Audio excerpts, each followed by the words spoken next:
coming back this way from Asia back to the United States in terms of how it affects your clock. Chancellor Block can speak to that better than me because that's his area of expertise in his studies. How hard will you push them in the games? I mean, is this going to be a competitive win? Yeah, I mean, we want to try to win every game we play. And are you going to look at it as an exhibition? Really, you know, when you look at who we're going to play, I mean, we're playing, there's 8 scholarship players. I plan on playing the bulk of the minutes, and then we'll, you know, get some to walk. It's like Khalid is going on a trip. Someone asked about injury. Khalid hasn't practiced yet either. He had a problem where he got cracked rib, and so his rib has been an issue, and he will not play in any of the games he hasn't practiced. Is it a case where, I mean, if like Kyle's thumb starts acting up, will you just rest him and not? Yeah, we're not. I mean, that'll all be based on the trainer. Yeah, we won't be playing the game like it's the NCAA tournament and he has to play even if his thumb got tweaked. No, correct. So 8 scholarship players, they might be tired. Might you bring out a little zone there on defense? You know, it's going to be interesting. We're doing a lot of running right now, and I'm hoping that you know, we're going to play primarily man-to-man. We may play a little zone based on foul trouble more than anything. We're not trying to rest on defense. That's not something we want to even begin to have anybody think about, but we could definitely play some zone. And really in our practices, you know, we've been really emphasizing trying to push it hard and really get it up in a hurry. And we're playing international rules, so that's a big difference to these games that we're going to play, in that it's a 24-second clock. You got the trapezoid lane. You know, there's goaltending. Some balls on the rim. You can knock it off. Taking it out quick without the official touching it in the backcourt. You know, so it'll be interesting for our players to play that style of ball, I think. Do you pay extra attention during the Olympics just to get yourself tuned into the rules? Yeah, not really. You know, I wasn't. I mean, I've played international basketball before, so I have a familiarity with it, but it's different for the players, you know. Hopefully they were watching.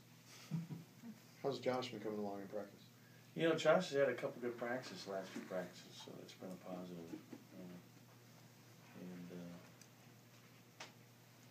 Yes, he's practiced well in the last couple practices we've had.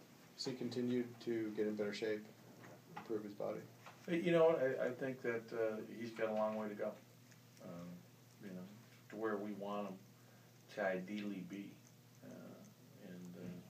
So the expectation is that, you know, right now, today's we're less than 2 months away from opening up our regular practice. So there's a lot of work to be done between now and then.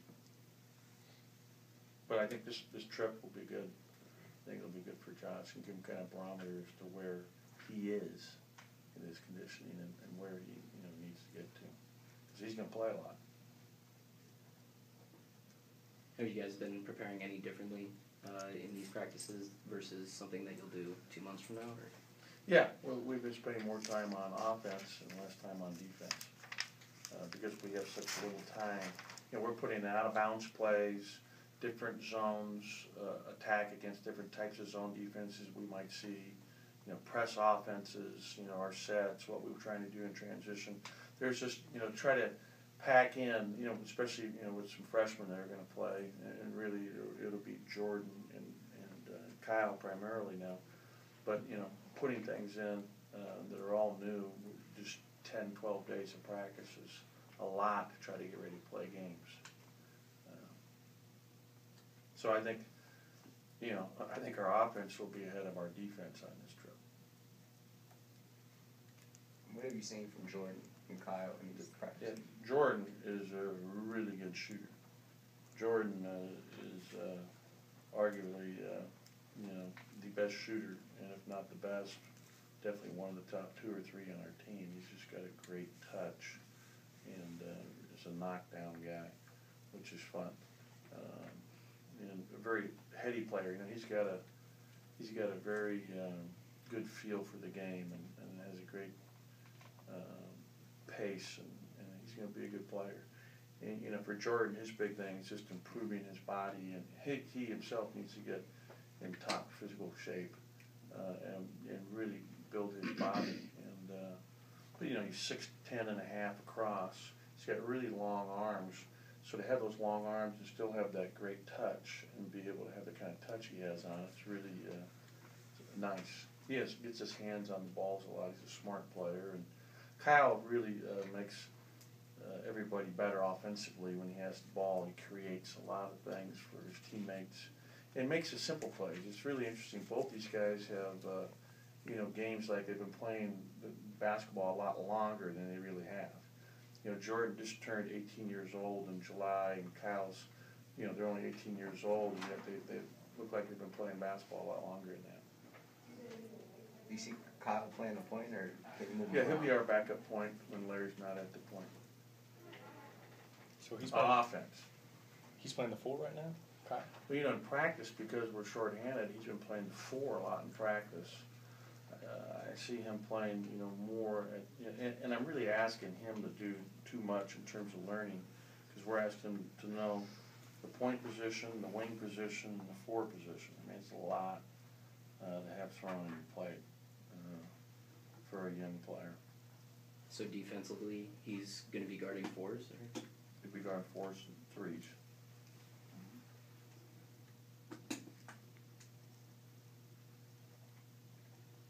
Any other questions? Any update on Shabazz? No, just that we continue to be cooperative and patient, and as is Shabazz and his family, and I'm very hopeful that this will be resolved, in the not too distant future. Think he'll miss any regular season? That's to be speculative. They give you any timetable on that? Just Really not, but obviously our first game is November 9th, and I don't even know when our first exhibition game is. I forget. We do. Actually, it's after the 9th. It's after. Yeah, that's right. And then we're playing a scrimmage against UNLV here, so that would be the first time. So I'm just hopeful that it will, the course will go forward and things will be resolved. Does he have to be limited in practice or anything, or it's just the China thing? The rule is that while this ongoing investigation proceeds, you have a 45-day window. Whenever you start practice, you have 45 days. So we elected not to practice him for this trip, so that wouldn't start a 45-day window until we actually start school in the fall. So when we start school in the fall, which is the 27th of September, that will begin that 45-day period. What does that do in that period? I'm sorry. The 45-day, what? You can practice and be involved in all the activities with your team. From that point forward, while the situation is being resolved. Sure, okay. So if it's not resolved and that 45 days runs out, then he can't participate? Correct. So he hasn't been able to practice these 10 practices, you said? No, but he's been able to actually practice twice in the individual skill instruction that we've allowed for the first time in college basketball this summer, which has been a great rule change by the NC2A. Really, I think, that was all the feedback I got from all the coaches across the country. It was just so much better this summer to actually be able to work with your players, continue to develop that relationship with your players during the summertime for the first time. It was just way better. And I think the players enjoyed it. I know the coaches did, and I thought it was a real positive for college basketball to have that rule instituted this summer. Are you limited to how many you could work at a time? No, and I actually thought we were going into the summer, and then was corrected upon that. And that was good too, because it allowed us to turn 10 practices into 12 by doing 2 2-hour skill sessions, which was good. Any other questions? What do you want Shabazz doing while you're in China? I know he'll be taking classes here. Well, you know what? He still getting rehab on his ankle, and getting that healthy. Okay, we've got David Ware and